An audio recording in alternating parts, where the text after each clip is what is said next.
Olá, meninos e meninas, professora Ana Flávia. Estamos de volta com as nossas videoaulas, onde hoje, dando continuidade, vamos fazer uma revisão sobre o que vimos no decorrer desse mês. Vamos rever a questão dos principais filósofos, Karl Marx, Weber. Então, fiquem atentos para fazer anotações correspondentes no seu caderno para lhe ajudar a desenvolver, a realizar o seu TD avaliativo. Nesse momento, o que é que você vai fazer? Pegar o seu caderno para fazer as anotações. Não esqueçam, elas são importantes para a realização do seu TD. E aí, pegaram o caderno? Sim? Então, bola todos e vamos começar. Então, dentro do contexto que a gente estudou no decorrer das nossas aulas, o que temos aqui para apresentar para vocês?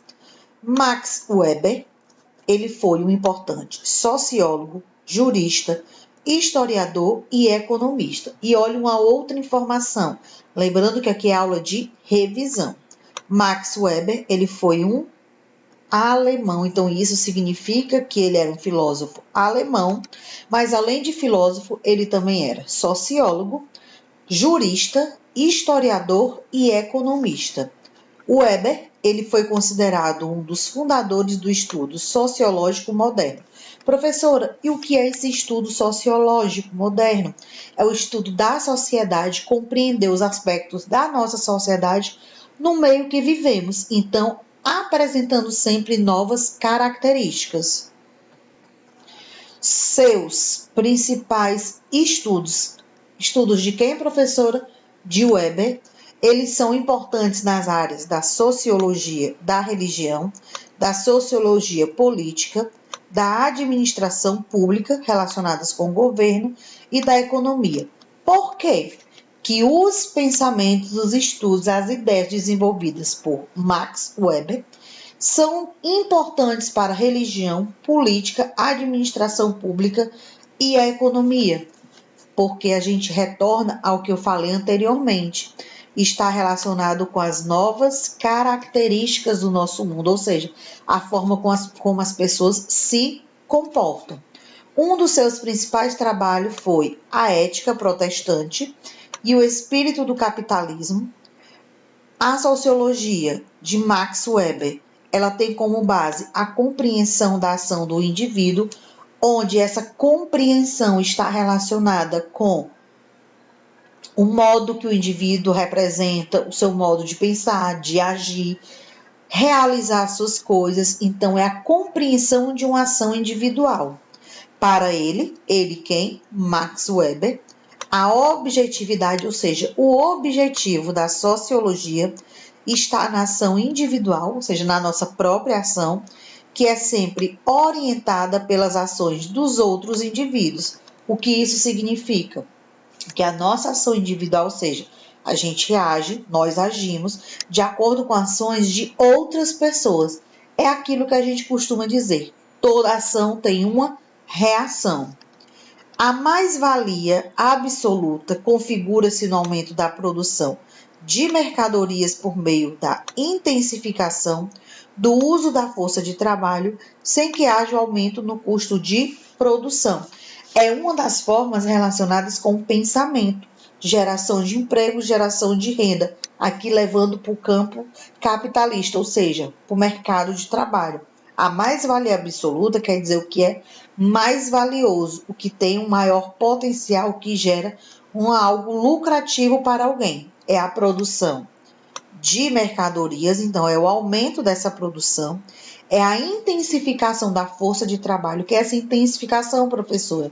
É a forma como a pessoa realiza, se ela está fazendo com vontade, se ela quer que aquilo dê certo, para que não tenha grandes custos no aumento da produção, ou seja, produzir algo com o menor preço, o menor gasto.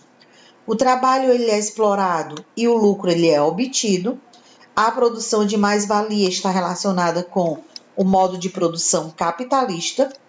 Professora, então esses pontos com relação ao mercado de trabalho capitalista está relacionado com Max Weber? Não, está relacionado com Karl Marx, um outro filósofo. Os 3 momentos dialéticos da Hegeliana são 3 momentos dialéticos, ou seja, de convivência. Nós temos a tese, a antítese e a síntese. O que significa cada uma, professora? Calma, vamos relembrar. Tese é a afirmação de um conteúdo, de algo que está acontecendo ou que você está falando. Antítese é a negação dessa tese, então você vai negar algo que a pessoa está falando para você. E a síntese é a negação da negação ou uma nova afirmação. Para compreender, se eu falo algo para vocês, algo que supostamente vocês fizeram, a partir do momento que vocês negam o que eu estou falando, vocês têm que comprovar que o que eu estou falando está errado. Então, tem aí uma nova afirmação. Você vai colocar novos fatos. Vou limpar aqui para vocês. Vou limpar. E nesse momento, vocês vão colocar pausa e copiar todas essas informações no seu caderno. Lembrando que, desses pontos em diante, você vai colocar como informações de Karl Marx. Os demais estão relacionados com Max Weber. Então, coloque pausa e copie. Dando continuidade, após vocês terem feito a anotação do slide anterior, vamos agora ver o nosso próximo slide. Karl Marx. Ele tinha visões relacionadas e pensamentos relacionados com a questão capitalista, mercado de trabalho, com operários, com direitos, classes sociais. Então, ele tinha uma visão voltada totalmente para o mercado de trabalho. Para Marx, as condições econômicas e a luta de classes são agentes transformadores da sociedade. Quando ele fala de luta de classes, estamos se referindo aos operários. Quando eu falo operários, são os trabalhadores de indústrias, de fábricas que são considerados peões, que não têm todos os seus direitos adquiridos, que muitas vezes o trabalho é exaustivo e que o que eles ganham não é suficiente pelo trabalho que eles exercem. Então, Karl Marx lutava muito por essas condições econômicas, lutava muito pela questão dessa luta de classes, principalmente dos operários, e aí, na visão dele, tudo isso seria um agente transformador para a nossa sociedade. Por quê? Se um operário ele passa a ganhar bem, ele passa a ter melhores condições, automaticamente a nossa sociedade, de forma geral, ela vai estar sempre em lado positivo. Não vamos ver tanta questão de violência, não vamos ver falta de saneamento básico, não vamos ver criminalidade, não vamos ver lixo jogado nas ruas, não vamos ver crianças fora da escola. Então, tem todo um contexto social envolvido. A classe dominante nunca deseja que a situação mude. Professora, quem é essa classe dominante? Então, mais uma vez, vamos lá. A classe dominante nunca deseja que a situação mude. Quem é essa classe dominante? São os ricos, os empresários, aqueles que estão no topo, aqueles que têm o maior domínio econômico, pois se concentram em uma situação muito confortável. Por quê?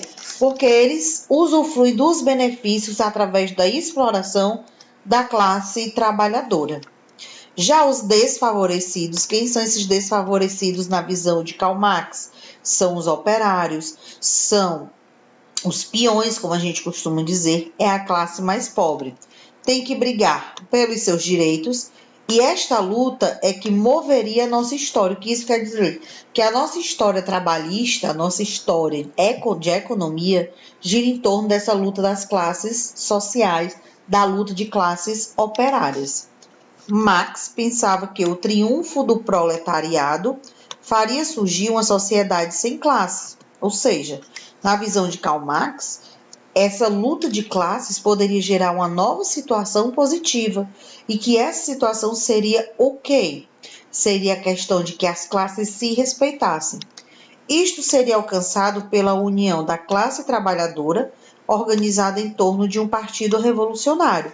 Esse partido revolucionário que ele menciona é a questão dos movimentos sociais, é a questão dos sindicatos, onde luta pelos direitos dos operários. Para Marx, a ditadura do proletariado é um período de transição a alcançar a meta de uma sociedade sem classe. Sempre lutar, nunca deixar de ter, como visão, sempre ter os seus direitos adquiridos. A classe trabalhadora, em posse dos meios de produção, realizará uma nova transformação nesse modo de produção, dando início, assim, à extinção das classes sociais. Não entendi, professor, o que isso significa?